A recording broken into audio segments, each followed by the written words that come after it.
जय हिंद दोस्तों। आप सभी का स्वागत है हमारे यूट्यूब चैनल विशाल एकेडमी पर। तो आप लोगों की क्लास कल से शुरू हो चुकी है। आज हमारी सेकंड क्लास है। कल हमने जो क्लास स्टार्ट किया तो उसमें हम कुछ बेसिक बताए थे और कुछ सिलेबस के बारे में चर्चा किया था। तो आज उसी के सिलेबस के अनुसार आज हमारा जो फर्स्ट चैप्टर है वो हमारा संख्या पद्धति। संख्या पद्धति के बारे में हमें जानना बहुत ही ज़रूरी है, क्योंकि जो हमारा फर्स्ट चैप्टर है संख्या पद्धति, क्योंकि वो पर डिपेंड हमारा संख्या पद्धति पर ही है। हम जब इसके बारे में कुछ बेसिक जानकारी प्राप्त कर लेंगे तब हम इसके आगे कुछ काम या कार्य करेंगे। ठीक है, तो चलिए चलते हैं। तो आज हम चर्चा करेंगे संख्या पद्धति पर। ठीक है, तो संख्या पद्धति होती क्या है, कितने टाइप की होती है, क्या क्या इसके अंतर्गत आते हैं, तो उन सभी के बारे में चर्चा करेंगे। ठीक है, तो चलिए स्टार्ट करते हैं। तो हमारा जो है संख्या पद्धति, जिसे बोलते हैं नंबर सिस्टम। आखिर नंबर हमारा होता क्या है, नंबर होता क्या है आप लोग जानते हैं नंबर हमारा क्या होता है। जैसे 1 2, ठीक है, 1 हुआ, 2 हुआ, 3 हुआ, 400 500, ये हमारे सब क्या है, सब नंबर है। ठीक है, तो आप लोग जानकारी तो हो ही चुकी होगी कि नंबर हमारा क्या होता है। ठीक है, तो आगे चलते हैं कि इसके कितने कितने पार्ट इसके होते हैं। ठीक है, ये कितने प्रकार के होते हैं इनके बारे में चर्चा करेंगे। तो संख्या पद्धति के 2 टाइप होते हैं। कौन कौन से, एक हमारा होता है वास्तविक संख्या, एक हमारा होता है काल्पनिक संख्या, जिसे बोलते हैं रियल नंबर, जिसे बोलते हैं इमेजिनरी नंबर। ठीक है, तो हमें पढ़ना क्या है, हमें पढ़ना सिर्फ है वास्तविक संख्या, हमें इस पर चर्चा करना है। इससे हमें नहीं पढ़ना काल्पनिक संख्या, जो है हमें इसे नहीं पढ़ना है। जो कि हमारा सिलेबस में जो दिया है वो हमें क्या दिया है, वास्तविक संख्या दिया है। हम इस पर चर्चा करेंगे कि रियल नंबर होता क्या है। ठीक है, तो चलिए, तो जो वास्तविक संख्या है हमारी, ठीक है, जो हमारी वास्तविक संख्या है,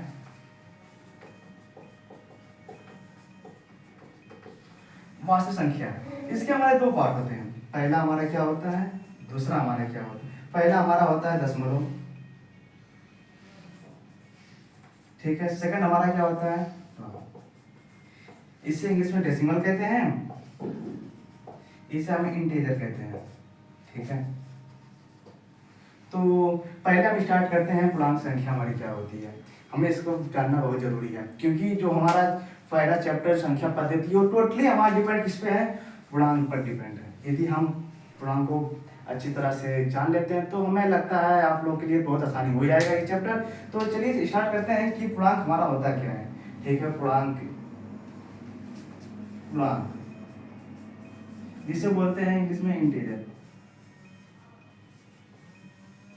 ठीक है, इसके भी कई पार्ट होते हैं। पहला हमारा होता है प्रकृत संख्या,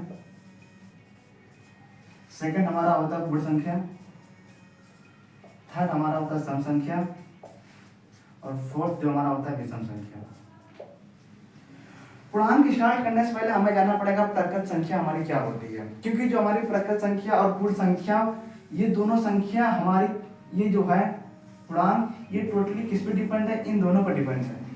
तो हमें इसको जानना बहुत जरूरी है। तो पूर्णांक संख्या क्या होती है हम इसके बारे में चर्चा करेंगे। ठीक है, पहले देख लेते हैं कितने पार्ट के होते हैं। ठीक है, ये देखो, पहला हमारा क्या होता है प्राकृत संख्या, सेकंड हमारा क्या होता है पूर्ण संख्या, थर्ड हमारा क्या होता है सम संख्या, फोर्थ हमारा क्या होता है विषम संख्या। पूर्णांक संख्या पढ़ने से पहले हमें किसको पढ़ना चाहिए, प्राकृत संख्या को और पूर्ण संख्या को, क्योंकि जब हम इन दोनों को पढ़ लेते हैं तो हमें इसे पढ़ना बहुत आसान हो जाता है। ठीक है, तो हम स्टार्ट करते हैं कि प्राकृत संख्या हमारी क्या होती है, जिसे बोलते हैं इंग्लिश में नेचुरल नंबर, प्राकृत संख्या।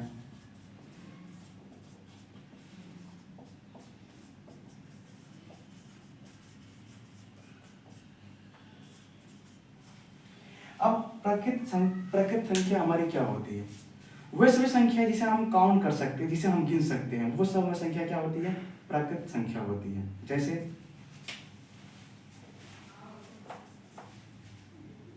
1 हो गया, 2 3 4 5 6, इनफिनिट, अनंत, इसका कोई अंत नहीं होता है, और इसको हम n से प्रदर्शित करते हैं। ठीक है, ये n से प्रदर्शित करते हैं।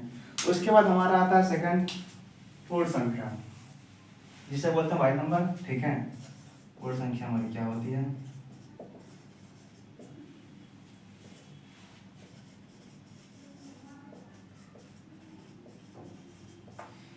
अब कुछ बच्चों को मन में डाउट होगा कि सर ये पूर्ण संख्या क्या होती है। मैं तो कहूँगा जो नेचुरल नंबर है वही हमारी पूर्ण संख्या है।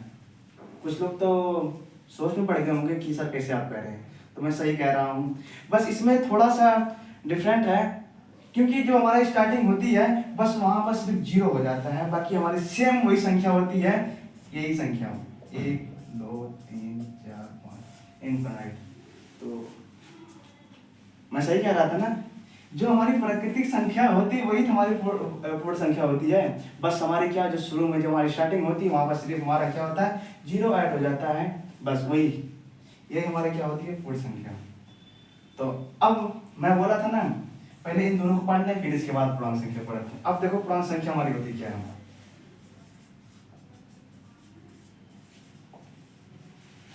पूर्णांक संख्या जिसे बोलते हैं इंटीजर, इंटीजर्स। तो देखो जो हमारा ये पूर्ण संख्या है वही हमारा पूर्णांक है। कुछ लोगों के मन में तो तमाम डाउट आते होंगे, ठीक है, तो मैं सही कह रहा हूँ, जो हमारा पूर्ण संख्या है वही हमारा क्या, पूर्णांक संख्या है। कैसे, चलिए मैं बताता हूँ। देखिए ये हमारा 0 है ना। मैं बोला क्या था, जो हमारा पूर्ण संख्या होती है हमारी 0 से स्टार्ट होती है। तो देखो 0 1 2 3 4 5 6 इनफाइनाइट। बस हमें क्या करना, अपने लेफ्ट सिर्फ -1 -2 -3 ठीक -4 इनफाइनाइट तक है। यही तो हमारी पूर्ण संख्या होती है, पूर्णांक होते हैं, यही हमारी संख्या होती है, पूर्णांक होती है। तो इसे हम क्या बोलते हैं, और इसे हमें क्या बोलते हैं? इसे हम बोलते हैं धनात्मक पूर्णांक संख्या, सॉरी ऋणात्मक पूर्णांक संख्या बोलते हैं।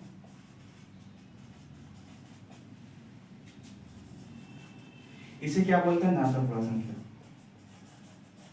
ठीक है, तो आप लोग समझे गए होंगे। तो मैं क्या कहना चाहता, हमने 3 तो कवर कर लिया, प्रकृत क्या होता है, पूर्ण क्या होता है, और पूर्णांक क्या होता है। अब हमें क्या है, सम और विषम को डिस्कस करना है। ठीक है, बंद कर। तो जैसे हमने प्रकृत, पूर्णांक और पूर्ण और पूर्णांक हमने कवर कर लिया, तो अब हमारा है नेक्स्ट सम संख्या। सम संख्या किसे कहते हैं, जैसे इंग्लिश में बोलते हैं इवन नंबर।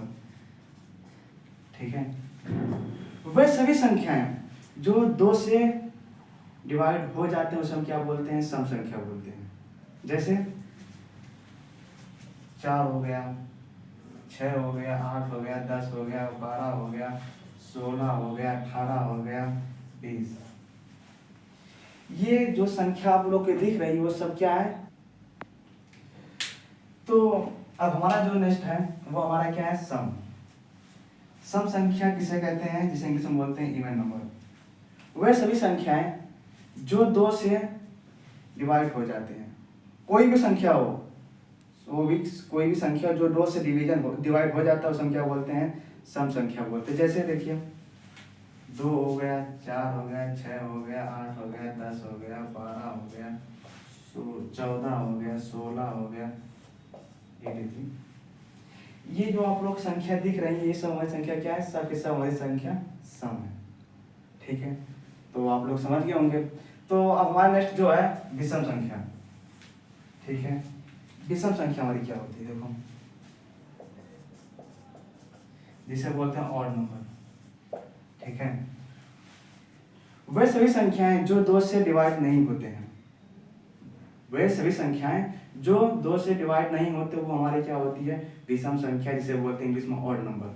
ठीक है, जैसे 1 हो गया, 3 हो गया, 5 हो गया, 7 हो गया, ठीक है, 9 हो गया, 11 हो गया, 13 हो गया, 83। ये जो संख्या आप लोग की दिख रही है ये सभी संख्या हमारी क्या है, विषम संख्या है। ठीक है, तो अब जो हम लोग को मेन पढ़ना है जो हम लोग को मेन फोकस जिस पे करना है अब हम उससे पढ़ने जा रहे हैं, जो कि जो टोटली जो हमारा जो चैप्टर है संख्या पद्धति के जितनी चैप्टर है वो सभी हमारे डिपेंड किस पे होती है, वो उन दो चीज़ों पर डिपेंड होती है जिसे हम बोलते हैं भाज्य अभाज्य। ठीक है, अब जो आप मैं कह रहा हूँ ना वही जो आपको किताब में जितने सब क्वेश्चन हैं, जितने सारे क्वेश्चन है वो टोटली डिपेंड किस पे है, इन दोनों पर है। तो कहा जाए इन दोनों तो हीरो ही माना जाए, क्योंकि यदि आप इन दोनों को अच्छी तरह समझ गए तो आपको चैप्टर में जितने भी क्वेश्चन है उससे कहा जाए एक प्रकार से बहुत ही आसान तरीके से हल कर सकते हैं, आपको किसी प्रकार कोई दिक्कत नहीं होगी। तो चलिए स्टार्ट करते हैं। ये हमारे अब भाज्य और अभाज्य संख्या क्या होती है। तो जैसे हमने कुछ पॉइंट था जिसे हमने कवर कर चुके हैं, तो जो सेकंड पॉइंट हमारा आता है वो हमारा आता है भाज्य संख्या और अभाज्य संख्या, जो कि जो हमारा चैप्टर फर्स्ट है संख्या पद्धति। ठीक है, ये टोटली इन्हीं दोनों पर डिपेंड है। ठीक है, जो संख्या पद्धति हमारी है टोटल इन्हीं पर डिपेंड है। ठीक है, यदि आप अभाज्य संख्या और भाज्य संख्या को समझ लेते हैं अच्छी तरह से तो इसमें आपको शायद संख्या पद्धति में फर्स्ट 1.1 प्रश्न वाली 1.1 देखेंगे तो आपको पहला ही क्वेश्चन मिलेगा कि आप इसका गुणनखंड कीजिए। तो इसीलिए कह रहा हूँ, तो आपको इसको जानना लगता है मुझे बहुत ही जरूरी है। तो चलिए स्टार्ट करते हैं कि हमारा भाज्य संख्या क्या होती है। जो हमारी भाज्य संख्या है वो क्या होती है, वे सभी संख्याएं जिसका फैक्टर जिसका गुणनखंड 2 से अधिक हो, वे सभी संख्याएं जिसका फैक्टर या गुणनखंड 2 से क्या हो अधिक हो। जैसे 4 हो गया, 6 हो गया, 8 हो गया, 10 हो गया। जैसे देखिए जो 4 हमारी है, 4 1 से भी डिवाइड हो सकता है, 2 से भी और 4 से भी। अब देखिए 2 से अधिक भी गुणनखंड है ना, इसलिए क्या बोलते हैं अभाज्य संख्या। भाज्य इसे क्या कहते हैं हम भाज्य संख्या कहते हैं। और सेकंड हम आते हैं अभाज्य संख्या। अभाज्य संख्या हमारी क्या होती है,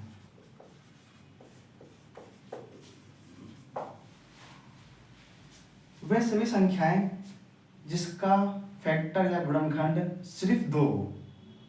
क्या हो, सिर्फ 2 हो। कोई भी संख्या हो जिसका फैक्टर गुणनखंड 2 हो जाए वो हमारी क्या होती है अभाज्य संख्या होती है। जैसे 2 हो गया, 3 हो गया, 5 हो गया, 7 हो गया। ठीक है, अब देखिए 2 हमारा 1 से भी डिवाइड हो सकता है और 2 से भी। सिर्फ 2 गुणनखंड हुआ ना, सिर्फ 2 गुणनखंड हुआ है, 2 ही फैक्टर है ना, इसीलिए हम इसे क्या कहते हैं अभाज्य संख्या। ठीक है, तो आप लोग समझ गए होंगे।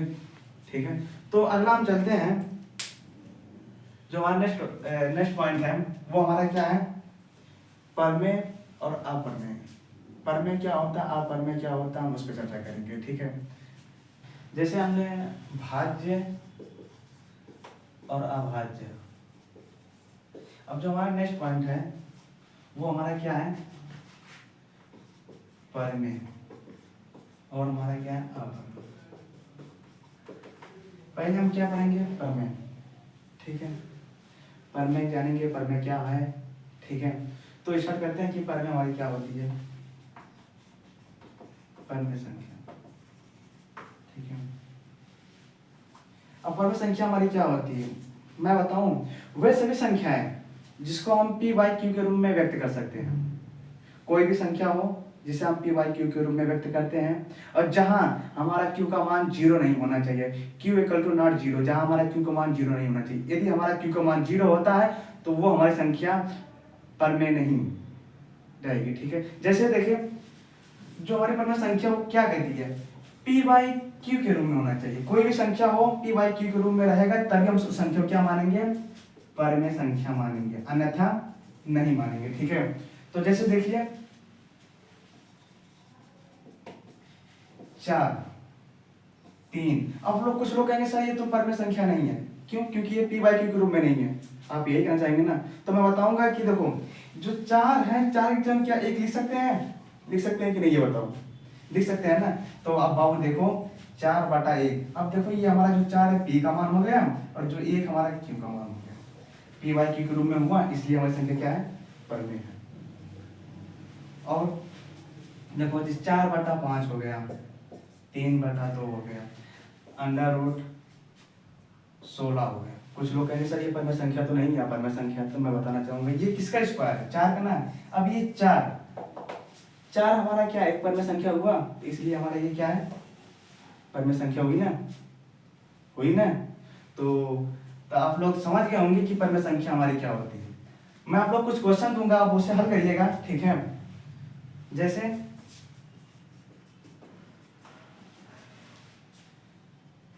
3/0, 5/2, √81/6, 3/4। अब कमेंट करिएगा कि इनमें से कौन परमेय कौन अपरमेय, ठीक है। मैं बता चुका हूं कि जहां हमारा बोलता है परमेय क्या बोलता है, p/q के रूप में होना चाहिए, ठीक है। और जहां q = ≠0, जहां हमारा q का मान 0 नहीं होना चाहिए। यदि हमारा q का मान 0 है तो वो संख्या हमारी परमेय नहीं रहेगी, ठीक है। तो मैं आप लोग को कुछ एग्जांपल दिया हूं, आप लोग इसे हल करिएगा और कमेंट करिएगा, ठीक है। तो अब हमारा जो नेक्स्ट पॉइंट है वो हमारी क्या है, अपरमेय संख्या। अपरमेय संख्या हमारी क्या है, वे अपरमेय संख्या,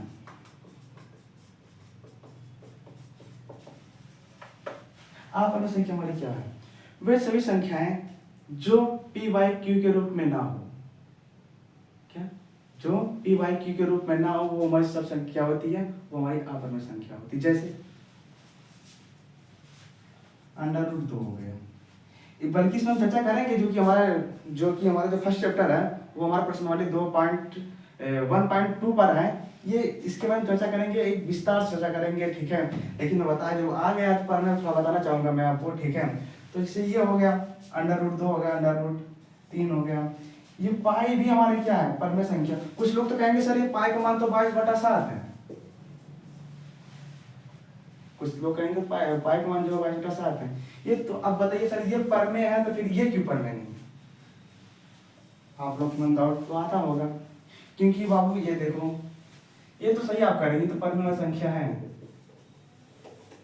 क्योंकि ये हमारी क्या है, एक संख्या है, ठीक है। ये हम इसका प्रयोग कब करते हैं पता है, जब हम उस पे पृष्ठीय क्षेत्रफल पे जाते हैं, जब त्रिभुज पे जाते हैं, तमाम क्वेश्चन वहां पर जब पूछा जाता है तब हम इसको प्रयोग करते हैं। क्योंकि पाई का मान है वो 3.14, ठीक है। क्योंकि ये एक कहा जाए तो एक निश्चित मान तो नहीं है, ठीक है। यदि हम इसको विस्तार तरह से हल करेंगे तो हमारा अनंत तक जा सकता है, ठीक है। इसीलिए हम इसे क्या कहते हैं, अपरमेय संख्या कहते हैं, ठीक है। तो मुझे लगता है आप लोग समझ गए होंगे। तो आप लोग को पीडीएफ चाहिए तो मैं पीडीएफ सेंड कर दूंगा, ठीक है। तो आज हमारा क्लास यहीं तक रहेगा। तो आप लोग इसे एक बार 2 बार 3 बार इस वीडियो को देखना ना, जो समझ में ना आए उसे कमेंट करिएगा, ठीक है। या तो मेरे व्हाट्सएप पर मैसेज करिएगा, सर मुझे समझ में नहीं आता है, ठीक है। तो मैं आप लोग को वो उसके बारे में फिर से वीडियो बनाऊंगा और फिर समझाने की कोशिश करूंगा आप लोग को। तो यहाँ तक मुझे लगता है, यहाँ तक आप लोग को तो कुछ ना कुछ समझ जरूर आया होगा ना। टेंशन लेने की जरूरत नहीं है, ठीक है। हम धीरे धीरे पढ़ेंगे, आराम से पढ़ेंगे, हमें टेंशन प्रेशर लेने की जरूरत नहीं है कि सर हमारा पेपर आने वाला, हमें ये पढ़ा वो पढ़ा। मैं कह रहा हूँ ना, मैं वादा ले रहा हूँ ना, आप लोग का प्लान कितना होता है, 70 होता है ना। मैं इतना वादा करता हूँ आपको 60 से 65 नंबर दिलाऊंगा। तो आप लोग का जो पेपर प्लान जो होता है वो 70 होता है, जिसमें से हम आपको 60 से 65 नंबर दिलाने का पूरा कोशिश करेंगे, ठीक है। तो आप लोग को चिंता करने की जरूरत नहीं है। तो हम कल इसी के आगे क्लास स्टार्ट करेंगे, ठीक है। यदि आपको कुछ समझ ना आए, ठीक है, तो मेरा व्हाट्सएप नंबर है, उस पर आप मैसेज करिएगा, ठीक। तो आज हमारा क्लास यहीं तक समाप्त होगा, ठीक है। तो अब इसके आगे हम कल चर्चा करेंगे। तो अब मुझे लगता है आप लोग का ये बेसिक था जिसे मुझे बताना बहुत जरूरी था। तो मैं आज बेसिक कंप्लीट कर दिया। अब हम कल अपना चैप्टर पर फोकस करेंगे और उस क्वेश्चन फोकस किया जाएगा जो क्वेश्चन प्रश्न में पेपर में आने की संभावना है, ठीक है। हमें फालतू तो वही पढ़ना होना, हमें फालतू नहीं पढ़ना है, ठीक है। हमें वही पढ़ना जो हमारा पेपर में क्वेश्चन आ सके, हमें उसी पर ढेर फोकस करना है, ठीक है। तो मैं वे तो वादा कर रहा हूँ ना, आपको 60 से 65 नंबर दिलाऊंगा, लेकिन हाँ मेरा आपको वादा मानना पड़ेगा। जो पढ़ाऊंगा उसे बार बार रिवीजन करना, ठीक है।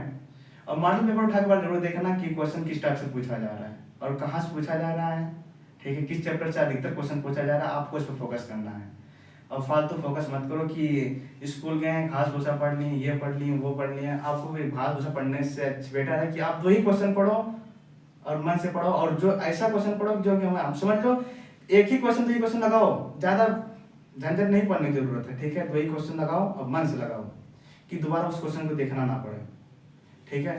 तो मैं आज क्लास अपना यहीं स्टॉप करता हूँ। तो जय हिंद, जय भारत। तो कल मिलते हैं शाम को 6 बजे, ठीक है। तो आप लोग तैयार रहिएगा।